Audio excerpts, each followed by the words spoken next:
இந்திய அளவில் ஆணழகன் பட்டம் வென்ற திருவள்ளூரைச் சேர்ந்த நபர் திடீரென உடல்நலக் குறைவால் உயிரிழந்த சம்பவம் சோகத்தை ஏற்படுத்தியுள்ளது. நண்பர்களின் சூழ்ச்சியா, ஊக்க மருந்துதான் காரணமா என்பதை விளக்குகிறது இந்த தொகுப்பு.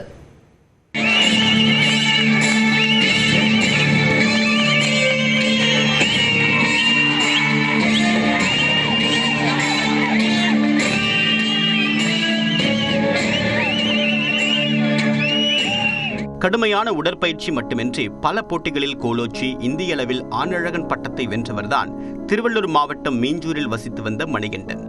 41 வயதான இவர் தன்னுடைய அக்கால் கணவரை போன்று தாமும் ஜிம் மாஸ்டர் ஆக வேண்டும் என்ற ஆசையில் கடும் உடற்பயிற்சிகளை மேற்கொண்டு இந்திய அளவில் ஆணழகன் பட்டத்தை வென்றார். தாம் வசிக்கக்கூடிய பகுதியில் உடற்பயிற்சி கூடத்தை நடத்தி வந்த மணிகண்டன் பல இளைஞர்களுக்கு முன் உதாரணமாக திகழ்ந்தார். தான் கற்றுக்கொண்டதை இளைஞர்களுக்கு சொல்லிக் கொடுத்து தன்னை போல மிஸ்டர் இந்தியா போன்ற பட்டங்களை வெல்வதற்கு ஆயப்படுத்தி வந்தார்.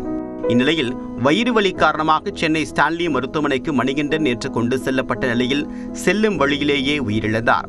பல போட்டிகளில் பரிசுகளை வென்ற மணிகண்டன் அளவுக்கு அதிகமாக ஊக்க மருந்தை எடுத்துக் கொண்டதே இறப்புக்கு வழிவகுத்ததாக அவருடைய சகோதரி தெரிவித்துள்ளார். சில ஆண்டுகளுக்கு முன்பாக நண்பர்கள் கொடுத்த அறிவுறுத்தலின் பேரில் ஊக்க மருந்தை எடுத்துக்கொண்ட மணிகண்டன் போட்டி நடந்த மேடையில் மயங்கி விழுந்ததாக அவருடைய தாயாரும் கூறினார்.